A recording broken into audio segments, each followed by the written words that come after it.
was told also on a larger scale, I was told by society, that's who's going to meet my needs, are the people I'm in a monogamous romantic sexual relationship. That's the story that I very much was aware I'm being fed. But I wasn't interested in anyone that way. So I was like, I'm clearly going to have to do relationships in other ways. Like I said, I just always question things. So the idea of meeting the needs of your friends, whether that's like kissing or sexual, like having sex with each other, that didn't seem odd to me. Welcome to Normalizing Non-Monogamy, the podcast where we interview incredible people from across the entire spectrum of non-monogamy to hear their fascinating stories. We strive to bring guests on the show who have a healthy approach to non-monogamy. However, it's important to remember that everyone does it a little bit differently, and the views and opinions expressed by our guests do not necessarily reflect our own. Additionally, we produce this show for entertainment purposes only. Please be aware that we aren't doctors or therapists. Consult a medical professional for anything regarding your health that you might learn about on the show. Enjoy! Welcome to episode 237. We're Finn and Emma, and today we have a wonderful interview with Sunny. We cover a lot of topics in this interview, including exploring who you are as a person, where you fit in society, and how do you create and cultivate your own community. Yeah, it's a beautiful interview, and so a huge thank you to Sunny for coming on and sharing your story. And a quick programming note, Sunny refers to themselves as Sunny and Sam, and so we didn't edit that out, and we didn't want anybody to think that maybe we had violated their consent. So just a note on that, but we decided to call the episode Sunny because it's bright and sunny. And it's sunny here today. It is sunny here today, which is amazing. Anyway, well, I just thought it was a coincidence. It's not often that sunny here. Before we jump into the interview, we do have a couple of announcements. First up, if you're out there looking for community, we'd love for you to check out our Patreon community. We're incredibly grateful for each and every one of you that is part of that amazing group of people. As part of the Patreon group, we have monthly Q&As, we have an ongoing Mimi chat, and we have men's groups and women's groups calls. So if you're interested at all, go check out our website, normalizingnonmonogamy.com, click on the Patreon button, and you'll find all of the information there. Yeah, and a quick note on the men's and women's group calls. Those calls are actually open to anybody of any gender, and we've had non-binary folks and trans folks join us in both groups and have told us that they feel extremely welcome and loved and supported in those spaces. So just please know that those are open to anyone and everyone. Yes, it's a really important clarification. Also, we have an upcoming June virtual meet and greet on June 9th. That's a Thursday. So these virtual meet and greets are open to anyone that wants to join. You just must be respectful and open-minded. And all the information is on our website, normalizingnonmonogamy.com, under the community events tab. Yeah, and I guess we probably haven't talked about these in a long time, what they actually look like. That's true, we haven't. So basically, we bring everyone into a giant Zoom meeting, and we ask different questions. Well, we go around and do introductions, and then we just ask a question that kind of spurs conversation, and then we send people into smaller breakout rooms with like 3 to 4 other people, and you talk about that question for 5 to 10 minutes, and then we bring you back to the main room. We scramble the rooms, we ask a new question, and away you go. It's a wonderful, low-pressure environment just to meet like-minded people. Yeah. We've been having a great time with them the last couple of years that we've been doing them, and we're just super excited to keep on keeping on. Yes. So, hope to see you there on June 9th. That's a Thursday evening from 9 to 11 p.m. Eastern. Time zones are important. Thank you. All right. The last thing we wanted to mention before we jump into the interview is a quick little shout out to one of our favorite affiliate partners, actually our favorite affiliate partner, stdcheck.com. This is the service Emma and I use to get tested for STIs. It is fast. It is easy. And if you use the links on our website, it costs about $130. You save $10, making it $130, and it helps support the show financially. So it is also an affordable way to get tested for STIs. And this is the service Emma and I use. We'd love for you to check it out. And if you've used it in the past, send us a testimonial. You can send us an email or a voicemail on our website under the Contact Us tab. Let us know if you loved it and if we can use your testimonial to help other people find it and get tested. And I think the hope here is everyone's getting tested all the time and everyone's super safe and happy and healthy. Right? That's it. I hope so. That's the goal. All right. Actually, I have one more thing. Of course you do. Before we jump into the interviews, this is really quick. Just a quick shout out. Last week and the week before, we were on 2 other podcasts. And so we'll have links in the show notes. But we've been on Plus Size Polyamory, and that's episode 23. And Open Late with Jessica, and that's episode 35. And so both on their shows. On their shows. And they've also been on our show. So we'll put links to all of those in the show notes. Go listen and check them out. Yes. Check us out. Yes. And them on their episodes too. I'll be checking you out. Oh no. Let's go talk to Sunny. Welcome to the show, Sunny. It's so nice to meet you, and we're excited to have you here. Thanks for being here. Absolutely. Thank you for inviting me. I'm super excited to meet y'all and to share my story. Yeah, well, let's just jump right into it. If you don't mind giving us a little background introduction on who Sunny is. Yeah, I grew up on the East Coast, like in the DC area. I am 25. I am polyamorous. Background information. So, yeah, I grew up a very lonely kid. So I was actually very interested in people because I felt this big disconnect from people. So I always felt very interested and curious about people and relationships. So I think that was always something my young mind was curious about and wondering about. I've always felt like a weirdo, kind of like someone who questioned lots of things and thought, like, why do people do things certain way? So I just had a very rebellious mind, if that makes sense. Yeah. Yeah. It does. And how did you explore that? I mean, in your early days, like, I mean, I know we'll get into the non-monogamy piece. I assume like that wasn't like, oh man, I'm feeling a little weird at 4. I think polyamory is like the right move for me. So I assume it wasn't that early, but like, what did that interest in people and relationships, what did that look like early on? So for me, the first thing that comes off was I got very interested in sexuality at a young age, but not as in like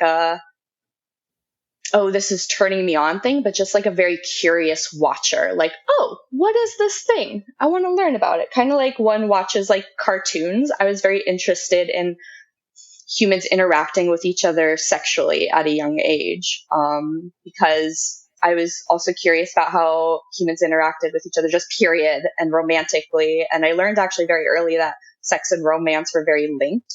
So young, I was very interested in watching a lot of like porn, but basically how one watches movies. Like I was just like, so this is how they interact with each other, like in a physical body way. That's very fascinating. So I did like research like online that way. But yeah, that was one of the first things that popped up was like, I was very interested in learning about human bodies and how they interacted with each other. Mm-hmm. Yeah. And where did your curiosity lead you from there? I got very into erotica.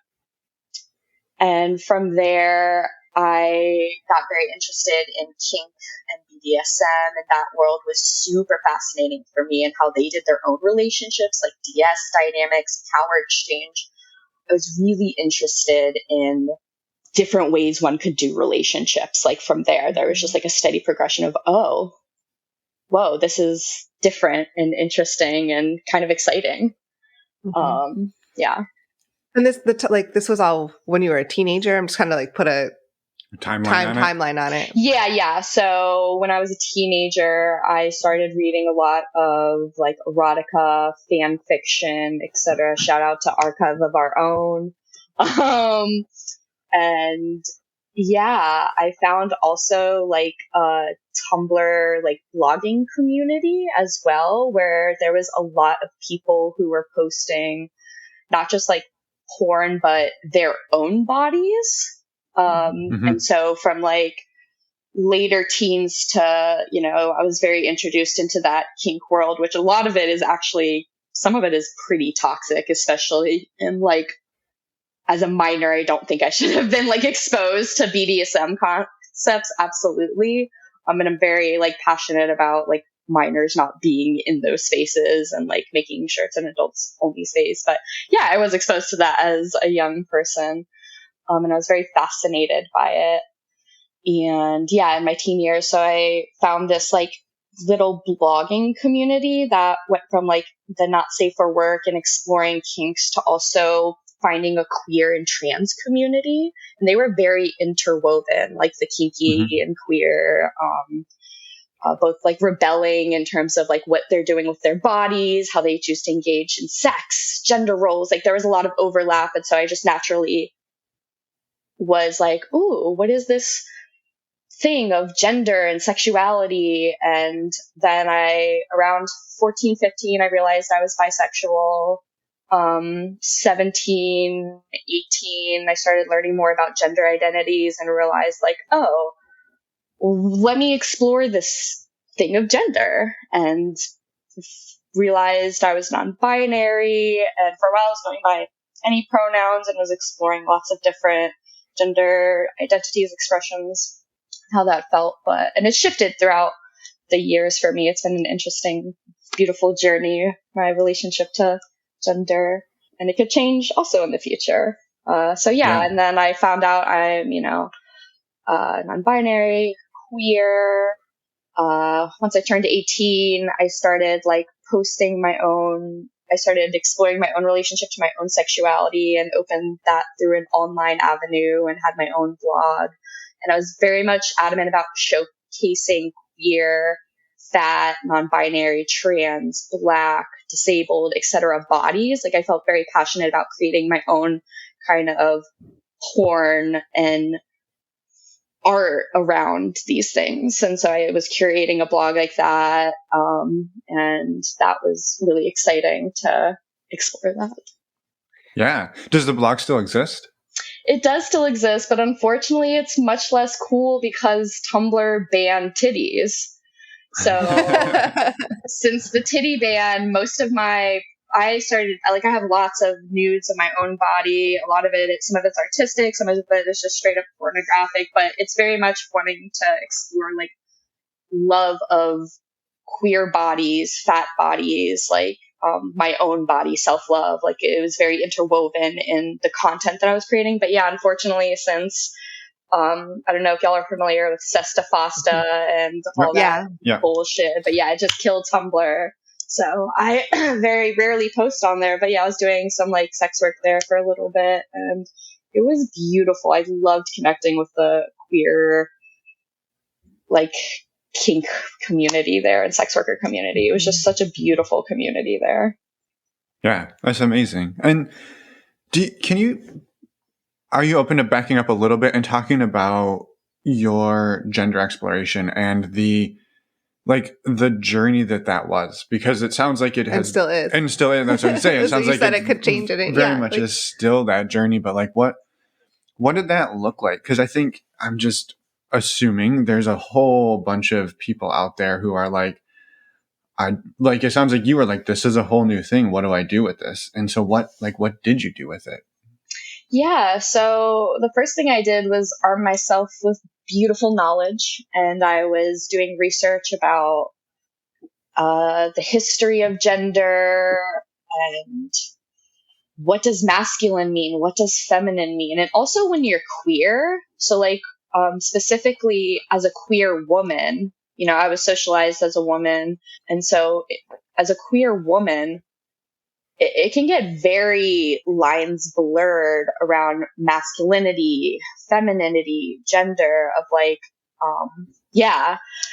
So I actually, in the Tumblr world, I was following this trans guy who was very feminine, and I felt very enamored with like the things they would post, like these very feminine looking guys, but also sometimes looked like girls, but also kind of looked like tomboys. Like there was just so much like androgyny happening that I felt super, super attracted to and wanted to both like yeah, I felt both a connection and also a wanting to move towards that.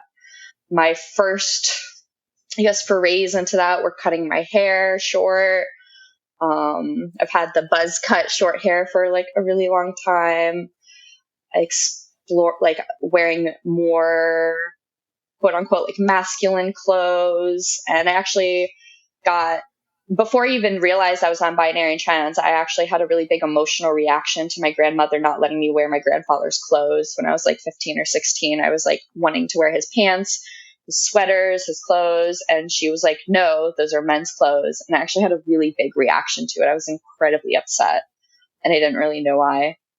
But yeah, it was a really upsetting experience. And so, yeah, just exploring the concepts of what is masculinity, what is femininity, how do I want to present. It was a very an internal process and questioning a lot of concepts and how do I relate to these concepts? How do I want to embody or not embody these concepts? How do I want to be seen by the world? How am I being seen by the world? It's a lot of deep introspection, is what it felt like. Yeah, no, it's amazing. And thank you. And also, I just have to say that I love your haircut. Right? Oh, thank you.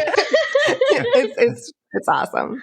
Thank you. You said one of the first things you did was armed yourself with knowledge. And if you have any like of the resources that you would recommend out there, like feel free to throw them out right now. Cause like that's a big one. And I think the more resources people have for that, like if there's any off the top of your head, and I will say this too, if you think of some in the next few weeks, send them to us and we will put them in the show notes. So that's for you and for the listener, that there will be resources there, even if you don't hear them spoken right now.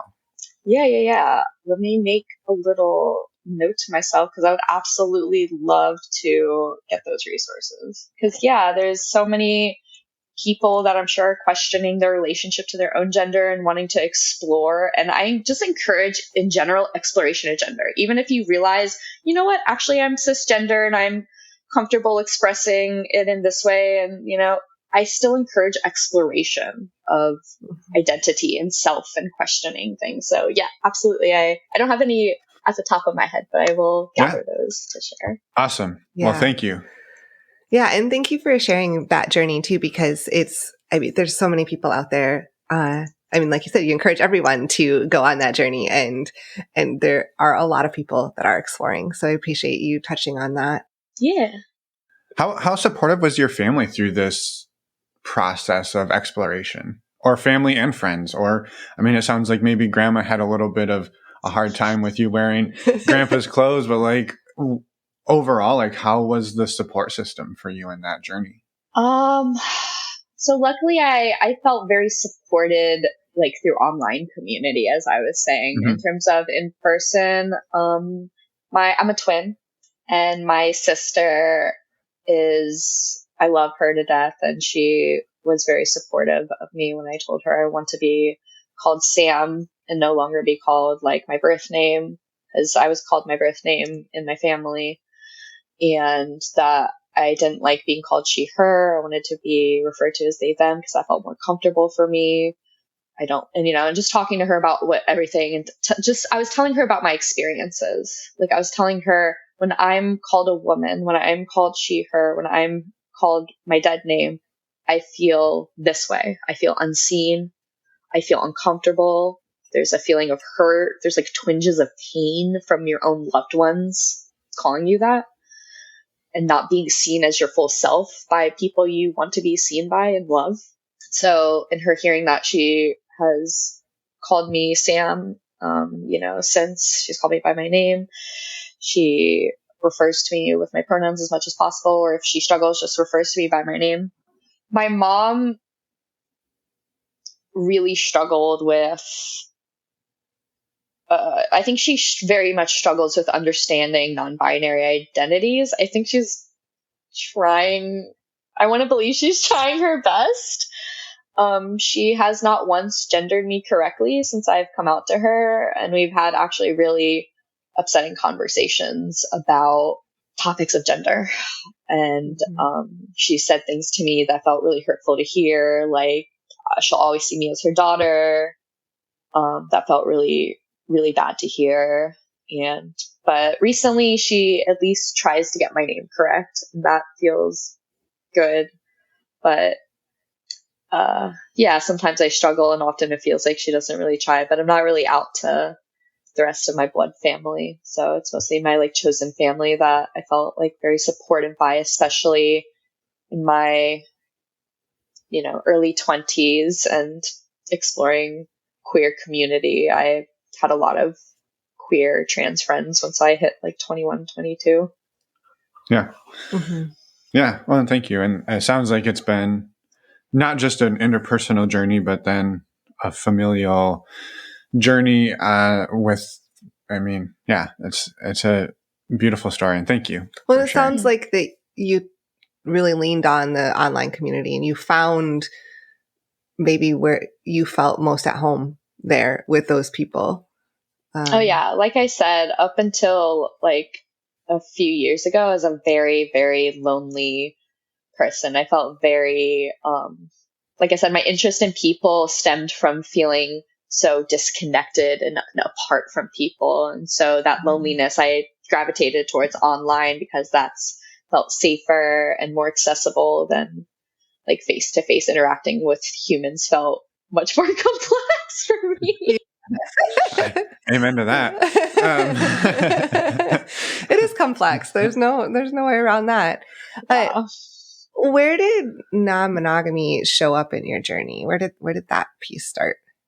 So, like I said, that being a very lonely person growing up, and also being told that, so I actually didn't experience and have a romantic relationship until my 20s. I never had a romantic relationship, and I didn't actually really experience romantic attraction towards folks, and except once in high school is when I experienced like this obsessive crush towards a senior, and I was a freshman. But outside of that, like until I was adult, I didn't feel attraction in terms of romantic or sexual desire towards my peers. So right off the bat, it seemed to me that, because I was told also on a larger scale, I was told by society, that's who's going to meet my needs, are the people I'm in a monogamous romantic sexual relationship. That's the story that I very much was aware I'm being fed. But I wasn't interested in anyone that way. So I was like, I'm clearly going to have to do relationships in other ways. And like I said, I just always questioned things. So the idea of meeting the needs of your friends, whether that's like kissing or sexual, like having sex with each other, that didn't seem odd to me. As someone who wasn't romantically monogamously interested in anyone, like ever. Right. I don't think I've ever experienced that. So I feel like I'm kind of a weird case where I've never been in a monogamous relationship and I've never had any specific desire to be monogamous with someone. So it just felt normal for me to seek other avenues because I never felt drawn to that. Like I was told from all avenues, this is what you should be reaching for. This is the standard. And I'm like, okay. And I'm looking around like, I don't want it. With who? There's no one here that I want to do that with. So I got to do something. Like I still have needs around touch. I still wanted to explore romance. Like I liked flirting. I wanted to kiss people. So it just, that just never seemed like, I was never enticed by monogamy ever, really. Well, and so what did you do with that? Like in an actionable sense, like, cause you're kind of coming out of like, you've just sort of broken all of the molds in terms of gender norms. And now you're like, now I got to do it again with relationships. Like, right. Where does that take you? Yeah. So I didn't really have a lot of relationships in high school. I struggled a lot with my mental health in high school. So I was mostly out of high school. And then post high school, I'm an adult now. I had sex for the first time with an old coworker, and it was a beautiful experience. And I was 19 when I had sex for the first time. And I was like, ooh, I love this. I want more of this. And so I hit the dating apps and I was like exploring, and I was just chatting with people. I was having sex with people. I wasn't like early on in that stage, I wasn't like communicating much to other people because I was thinking in terms of more casually, I think. So I was having like casual sex with folks. After a year of that, I think I was realizing I wasn't feeling very fulfilled. Like I wasn't feeling like fed from that. I was still feeling hungry for something else. And so I decided, okay, I want to actually like make friends. Like I want to start with a foundation of friendship and then also be talking about dating other people. Like that just seemed like, like natural to me instead of just hooking up with folks. Like, okay, let's actually like build connections with folks and also talk about like, hey, do you have other partners? Are you seeing other people? Like adding more of a communication and more intentional element to it than kind of just like doing my own thing. Yeah. So I've been very solo minded as well. I haven't had like a couple centric kind of like desires, if that makes sense. Yeah. I've been very much like wanting to explore as a solo Sunny. Right. So I met this person who invited me to these events and was meeting more actively polyamorous folks, and I was learning from them. And then I was introduced to this world of like new culture events, and they through events, retreats, etc., for polyamorous folks, and just folks of all stripes. You can be monogamous, just folks of all stripes who are interested in connecting with other people on a deep, intentional level. And so naturally, lots of polyamorous folks were drawn to this. And so I also met with lots of folks who taught polyamorous skills. And so I was really blessed to be around leaders and teachers who teach other folks communication skills, interpersonal relationship skills. So I was gaining a lot of poly skills knowledge and meeting other poly folks in these circles. And so, that's how I became like actively, ethically like polyamorous, was through that. So it's from what you're describing, kind of a journey since you were about 19 and had sex for the first time. And then it's been the journey since then.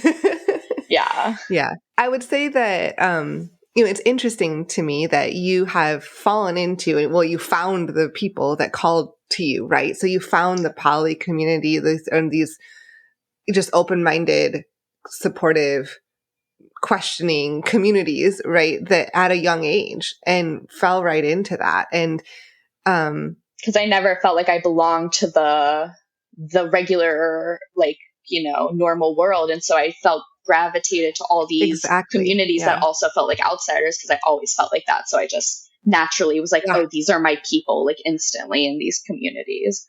Yeah. And I'm so happy that you were able to find those like at an early age and that it didn't take you 20 years to we all live life. It's all going to be a journey. But you were able to find what you felt like were your people early on. And that's really beautiful. And I'm glad that you were able to do that. Yeah, me too. Thank you. You had mentioned before we started recording that you had lived in West Virginia for a little while. And I wanted to ask you about that experience as well and ask you to expand on what that experience was and what it looked like for you.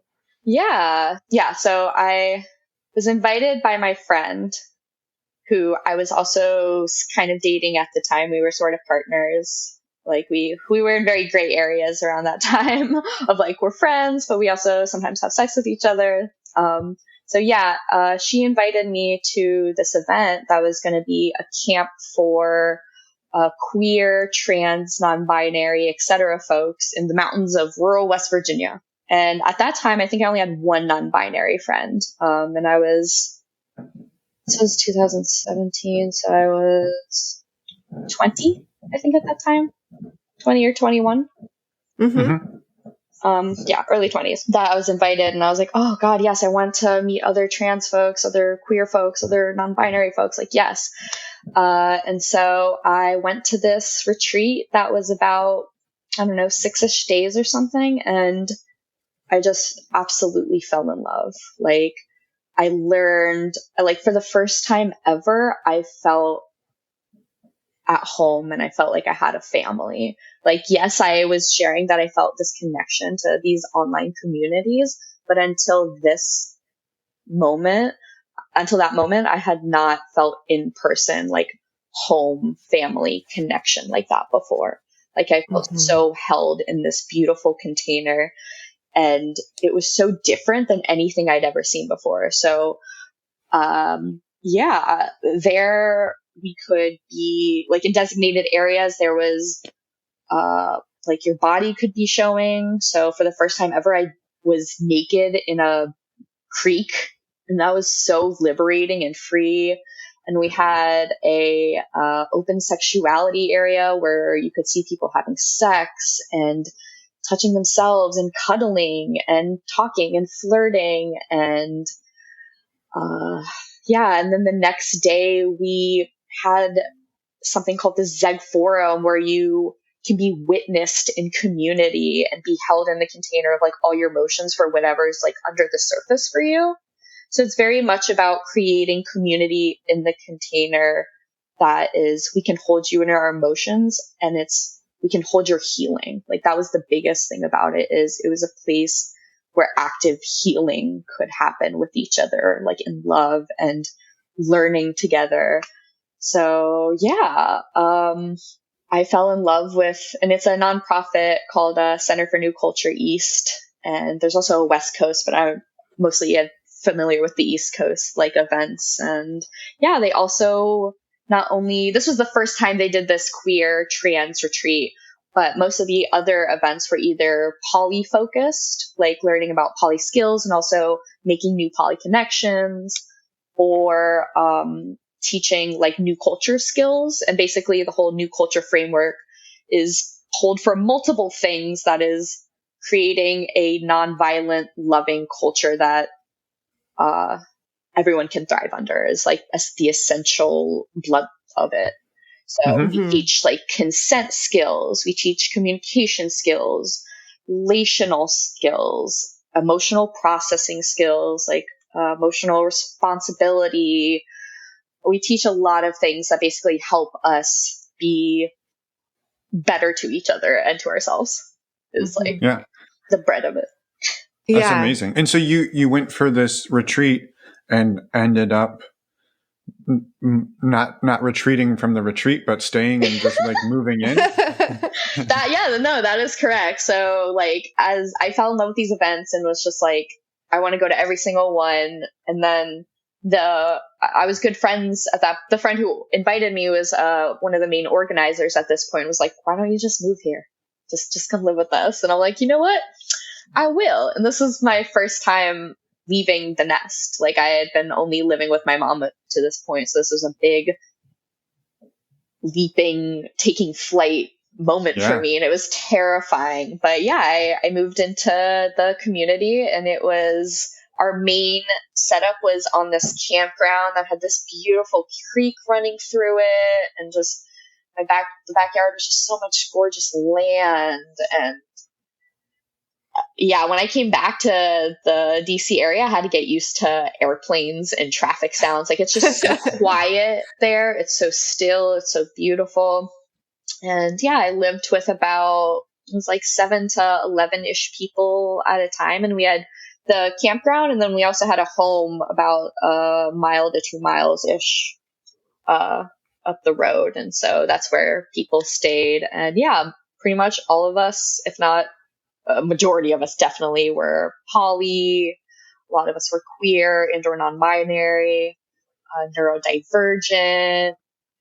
Half the people were doing active, like, social change work around all the stuff I just listed. So it was a really cool place to live. And it was normal to hear sex sounds coming from upstairs while I'm eating lunch. Like, and also emotional processing. So if someone's upstairs doing deep emotional processing work, they might be crying heavily, and it was very normalized in that place to just hear sounds of pleasure, of sadness, of just all of it. I felt very comfortable to be my full self, and I had just never been in a space like that before. It felt very special, like the culture that was created there. Yeah, sounds beautiful. It does. It sounds beautiful. How long did you stay there? And I guess what prompted you, if anything, to move on and do something different? Because it sounds like you said you're no longer living there. Yeah. So I lived there from 2017 to 2018. I was there like every event. So I like kind of half lived there pretty much. But in the summer of 2018, I decided to move there full time, moved all my stuff in, and was there until the end of the summer of 2021. So I lived there for 3 years. And yeah, so for me, what I fell in love with moving there was the events that we were putting on, like the new culture events, the retreats. And obviously when the pandemic hit, we weren't doing those anymore. And so it was very difficult for me then as an extrovert slut living in rural West Virginia. So when the pandemic shut down, it was just very isolating. My social needs were not getting met. A lot of other needs were not getting met. And so, and also my biggest thing for me for the last several years has been on a healing journey and wanting to focus on healing from deep wounding, like childhood wounding. And part of that is gaining independence, because it didn't feel like I was encouraged and taught how to do things as an independent person. And so I'm currently rediscovering how to do that now. And so the first of that was like leaving, my mom's place.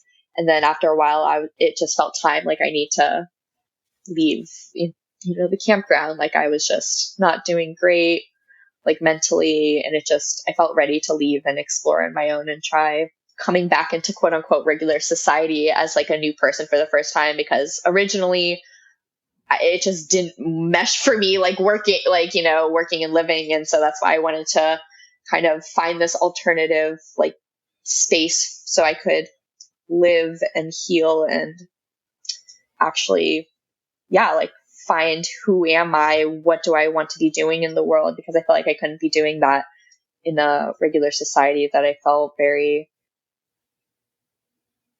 crushed by in a way. And so after I felt like I got some like growth and dirt and sun and water, like let me explore other places now. Like I have some sustenance now. Let me check out over here. So yeah. Yeah, I think that like that journey you kind of outlined there is really powerful. Like, because you moved there because you felt so drawn to it, so connected to it. But then over the course of time, as you grew, it sounds like by the end of it, you're like, I wasn't doing well. And maybe not that you necessarily outgrew it, but like, there was a pandemic and there were probably other factors, but like just who you are wasn't who you were 3 years before when you moved there. Exactly, and then you just have to like embrace that. But that's also like a bit of mourning, right? Like, well, this place was almost like my safe haven. And now I have to like leave it and go out again into the world. Like, and that's kind of what you did when you went there. Like you left home, you left the nest. I'm going to take this big risk and go do this. And now you're doing it again, like leaving your new home to find another new home. Like that's a challenge. So I give you a lot of credit for that. Yeah. And I didn't realize actually how much, and that was a part of a reason of why I wanted to leave is it's so easy for me to stay in my comfort zone and in routine and not be seeking change, because that can be actively scary for me. So there's a lot of safety, but there's also a lot of stagnancy when I do that. And that's how depression for me can come up, when I feel very stagnant. So I was starting to feel very stagnant there. And so I was craving movement, like internally and in my external life.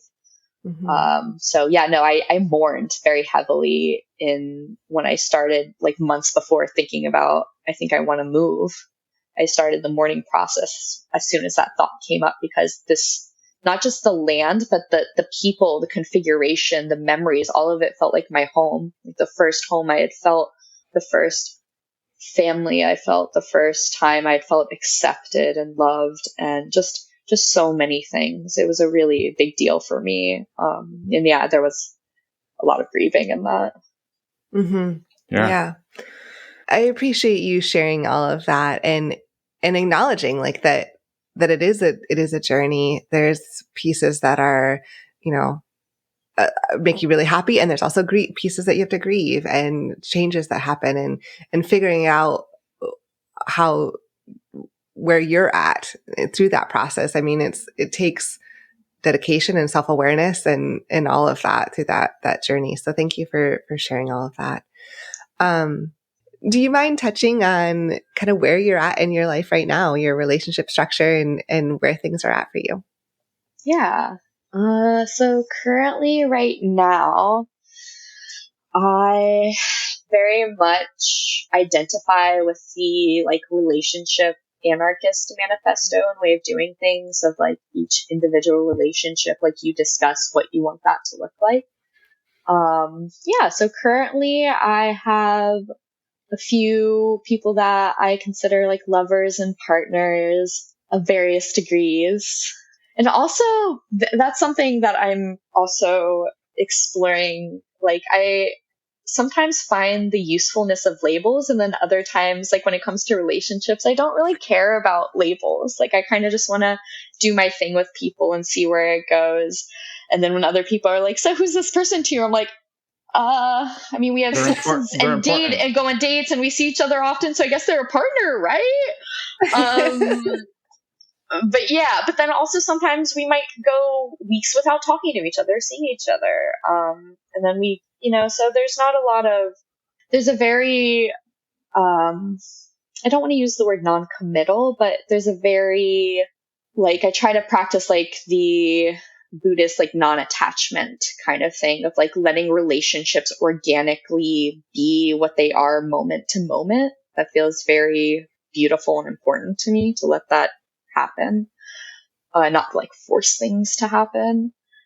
But yeah, so right now, to answer your question, I have right now 3 active like sexual partners / lovers that I try to see like as much as I can. I have a couple people that I am flirting with and hoping to start dating. And I also have about 3 platonic, deeply intimate relationships that I like consider as like very gray area of like friend isn't the right word, but partner isn't either. But it's like a very deep, loving relationship that I very much am like, you are important to me. I want us to be in communication about where we're at. I want us to be growing together. Like I want to hear about your life and your internal world. Like they feel very much on a same status of like someone that I'm having sex with and seeing in person constantly, even if they're very far away. Like I have 2 of my closest friends are in different states, and so we might not talk to each other for a while, but we're very deeply connected, and there's a deep love shared there when we do talk and see each other. And I feel very like those are the relationships that I felt the most loved and seen by, was like my platonic queer friends. Like those are the deepest relationships that I've had. So yeah, those are very important to me. So yeah, I practice like non-hierarchical, solo relationship anarchy fuckery. Perfect. Exactly. Well, and I was curious, like on the journey to get here, it was like you said, like I never really found the relation, like what society was saying I should do, just never really, you kind of like looked around, you're like, yeah, but with who? Like none of these people I'm like feeling that with. Did polyamory feel like natural to you in some ways? Like when you started, you're like, well, this thing that society's telling me to do doesn't really work for me, or doesn't seem like it's going to work. But there's this other thing, like once you jumped in and started doing that, did it feel natural, or was it like also hard and challenging along the way? Not that it couldn't be both. Like it can also feel natural and be hard and challenging. I understand that. Just, yeah. I was about to say absolutely 100% both. Like, Yep. polyamory felt very natural. It just, if no one had taught me the words polyamory or monogamy, I think I would just do the polyamory thing. Like, even if those concepts didn't exist, I have so much love in me, and I love people, and people are so hot. Like, I want to give that love and that desire and explore. And that just makes sense to me, to not just do that with one single person for the rest of your life. Like, that doesn't attract me, and never had. So yeah, poly just was very natural. Like, I didn't even think about it. I just was doing it, kind of. Like, I wasn't like, yeah, let me be poly. I was just doing that naturally. Right. But also, as someone who has a lot of childhood trauma, and like I said, was for the first 2 decades of their life just incredibly lonely, I had a lot of stuff that came up for me in polyamory. And for me, it wasn't just the feelings of jealousy. It was feelings of distress, fears of abandonment, like deep trauma would come up for me that I didn't realize that I had, that was now just right in my face. I'm like, fuck, now I gotta heal this shit and figure this out and like love myself through these things. Yeah. So yeah, Well, both, definitely. And how did you work through some of those? Because those are big things. And like, I think a lot of us feel some or all of those as we do this, and to various degrees. Like, what for you, what helped you work through those pieces? It was multiple things. So for me, I was incredibly blessed with a community of support. Like, I think if I didn't have that, I don't even know where I would be. So like, having, like I said, that poly community of support, and having mentors who I was living with 2 people who were in their 50s and 60s who had been poly for decades. And so when I had my own questions, my own problems, I could come to these people who had experience and knowledge, and they would share with me. And that was just really, really powerful. That was like a really big gift that helped me in my beginning. And I feel like I'm in my beginning poly journey even now. Yeah. So not only did I have mentors and people with experience, I also had friends who were brilliant people who had learned their own skills around, like I said, I was living with people who taught poly skills, taught relational skills. So I could pull from these resources from the person and share these things with people. So I was very fortunate and blessed in that way. And at the same time, I was also doing my own research and personal work around attachment trauma, around attachment theory, there was a lot of things that I was pulling from, because I was like, okay, I'm not only need to learn the poly skills part of it, but I have like a trauma that I need to tackle on its own, but they need to be together, because I'm a lot of trauma healing stuff. Some of it is very monogamous, like it's written with a very monogamous framework.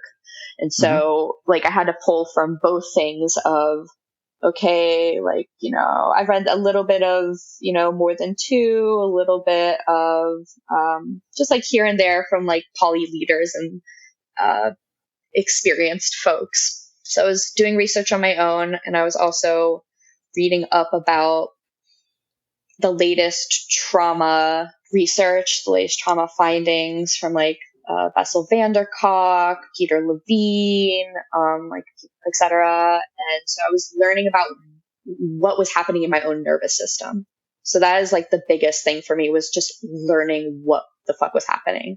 Because at the moment I was experiencing this thing that felt quote unquote crazy, of like, I'm seeing my lover talking, to someone else that they're attracted to. I am having like a panic that they're going to leave me, or that I'm not good enough. Like, that felt like a really big response to like this minor thing that was happening. So right then I wanted to find out what is physically happening in my nervous system.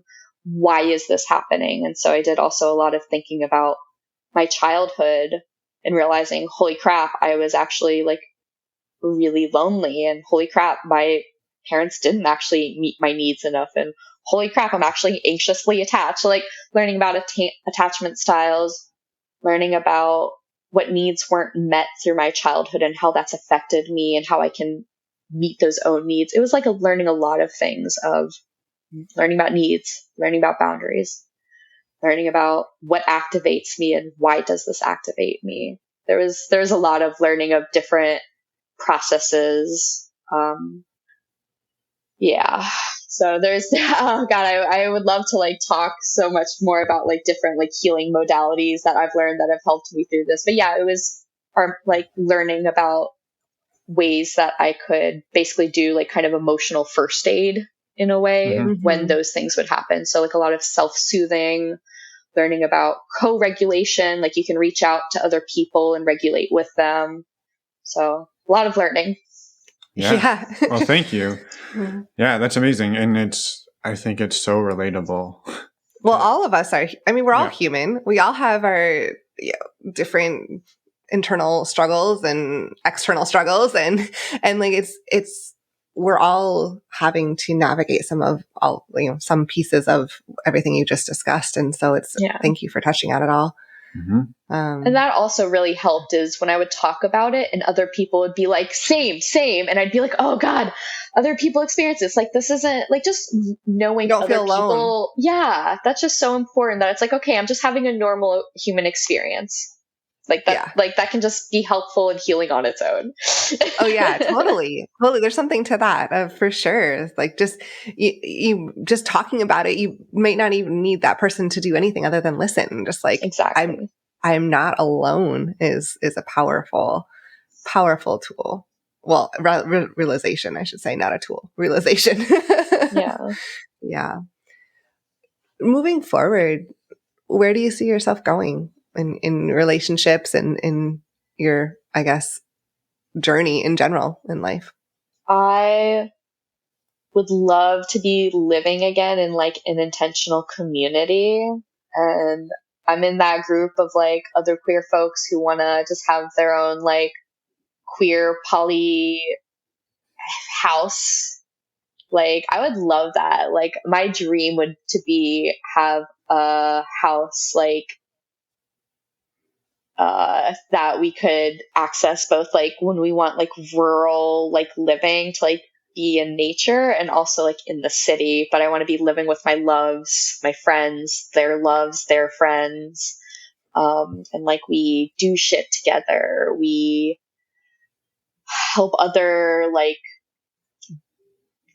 baby queers, baby kinksters, baby poly folks. Like, you know, I want what I wish I had when I was younger, which is like an open family of like, do you need a place to stay? You can come stay with us. Are you having difficulties? Do you want to talk about it? Like, I want to create this home for me and my chosen family, but also have that be an open, there'd be this openness of, it's like, I don't want it to feel like a closed, it's just us. Like, I want us to share this love and share this space with other people. Because I want more spaces to exist in the world where if you don't have somewhere to go, you can come be with us. Like, we'll share a meal with you. We'll talk with you. Like, that feels very important for me to be moving in that direction of continuous loving community building. Yeah. Yeah. I love it.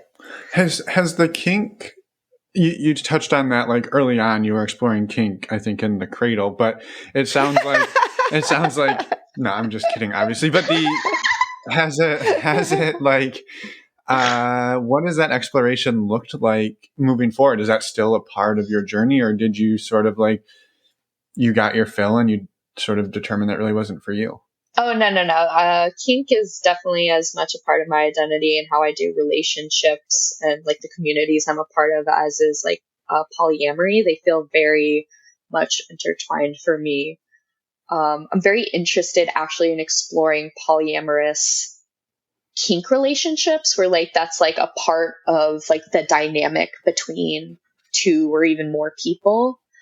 So yeah, no, that's definitely woven into the relationship styles I want to be exploring with folks. And like pretty much all my relationships are with other kinky folks at this point. So it feels like a very big part of my life and what I do. I mean, I regularly like who I go to social, like, you know, some people go out to the bar, like meet people that way and have a drink. Like I go out to dungeon sex parties and meet folks that way.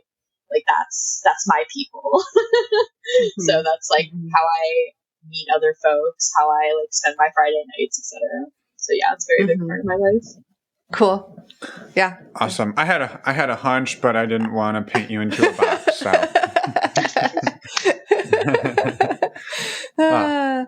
the other thing I wanted to ask you about was you mentioned that you have a cuddle business. If you're open to talking about that, we'd love to hear more. Hey, that was not part of this episode. That was pre-recording.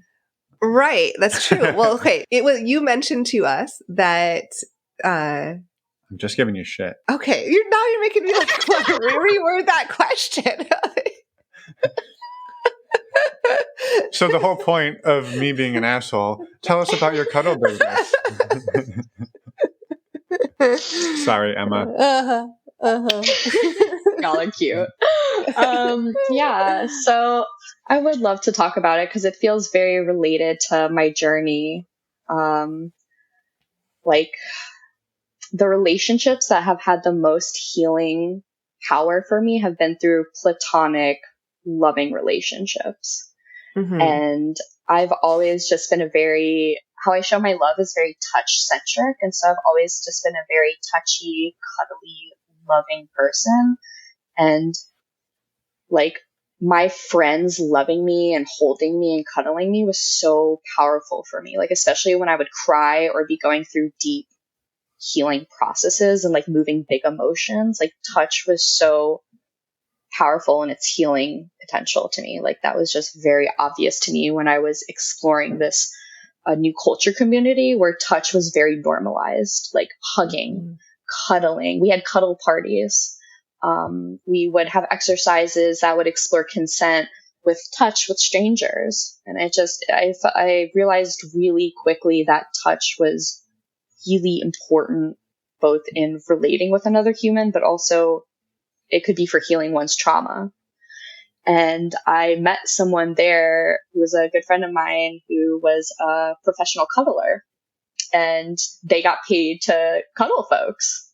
And I was like, oh, this is really interesting. But then I started doing more research about it, and it's way more than just getting paid to cuddle. Like there is heavy education on consent, on boundaries. There's a lot of work on keeping your own boundaries. Like there is so much more. And I was really fascinated by this different kind of healing modality that focused on the power of platonic healing touch.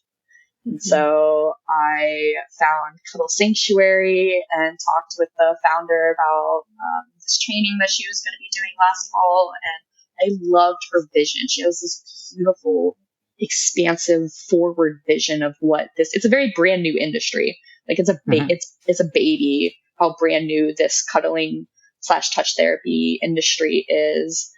And she has this vision that she wants it to be in like a medical profession in hospitals, like working with therapists. Some therapists are actually also working with professional cuddlers, because I'm definitely a proponent for therapy. Absolutely. I love and think therapy is super helpful, but you can't touch your therapist can't cuddle you. Your therapist can't give you a hug, can't hold your hand. And sometimes someone really just needs a fucking hug, or to be held while they cry, or to talk about shit. Like, and so some people are working with therapists, touch professionals, and it can be a very, very healing thing for the client to add that piece. So yeah, I feel really passionate about teaching about consent, about the power of touch and how healing it can be. And so I got my certification. I'm a certified touch therapist, and I want to, so this business is new for me, and I want to be finding clients who want to learn about how they can better interact with their own boundaries, like especially if someone, like so many people have only had experiences with non-consensual touch. And so those folks, I want to show that touch can be pleasurable and consensual and healing, and it can be a very beautiful thing to have that safe container to explore in that way. There aren't a lot out there to be able to safely explore that. So I want to offer a space where people can safely explore what does it mean to be touched in a way that they want, like platonically. And a lot of people also connect sex with touch. Mm-hmm. And I also feel very passionate about divorcing those things from each other, because like I want to see our society hug each other more and cuddle each other more, and not be based in moving into sex or it being inherently sexual. Like I want to desexualize touch, bodies, intimacy, just intimacy in general, and connecting with each other. Like my sessions could have no touching at all. Actually, not just touch, but deep human connection and being seen and seeing someone else. That's like the core of what I want my sessions to be, is I want someone to feel connected to another person and like they are cared for and they're supported, because that's another thing that people often don't get as well as touch. So I want those two things together to change the world.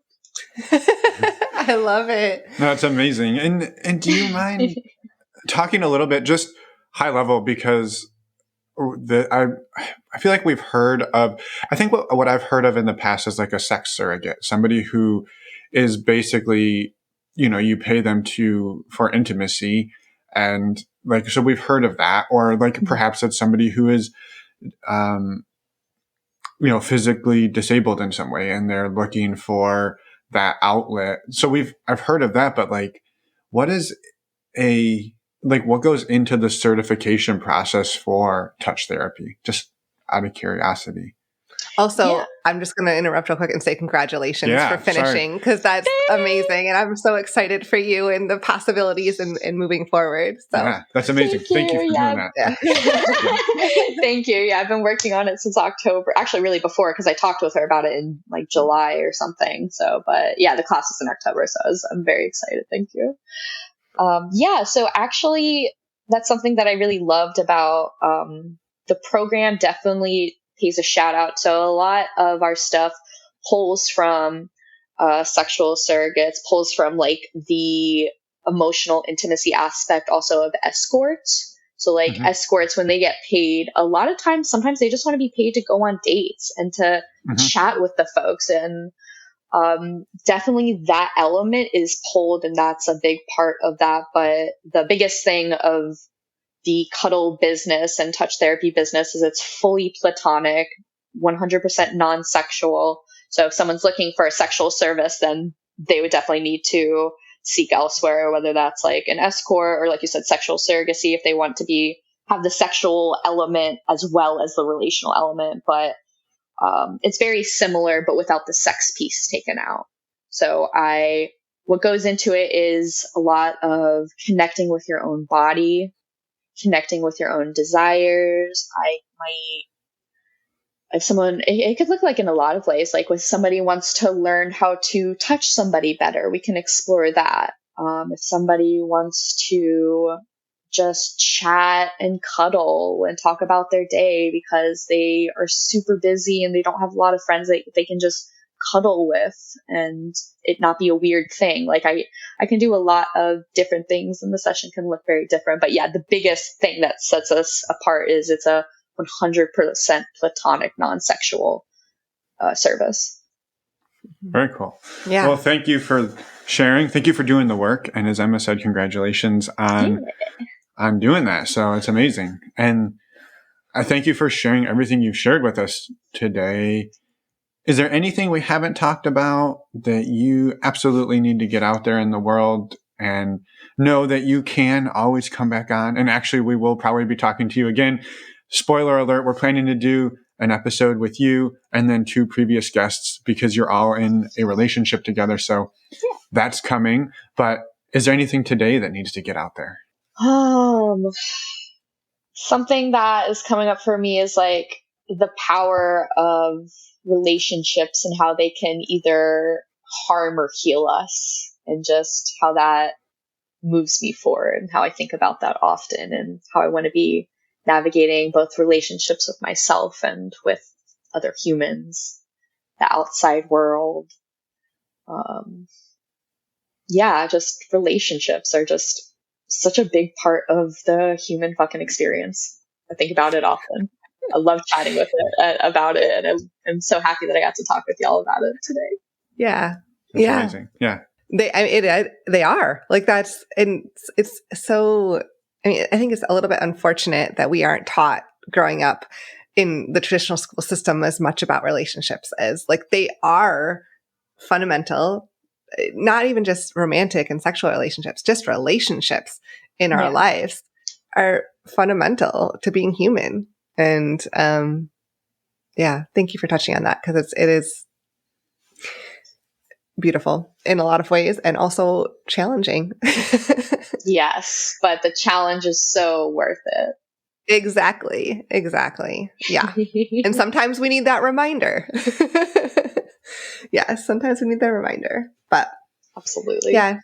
Thank you so much for your time today and for everything that you shared. We really love talking to you, and we're excited for you moving forward and excited for another conversation with the previous guests as well coming soon. With the triad. Yeah. Is it technically a triad, or is it like 3 relationship anarchists who hang out together a lot? Yeah.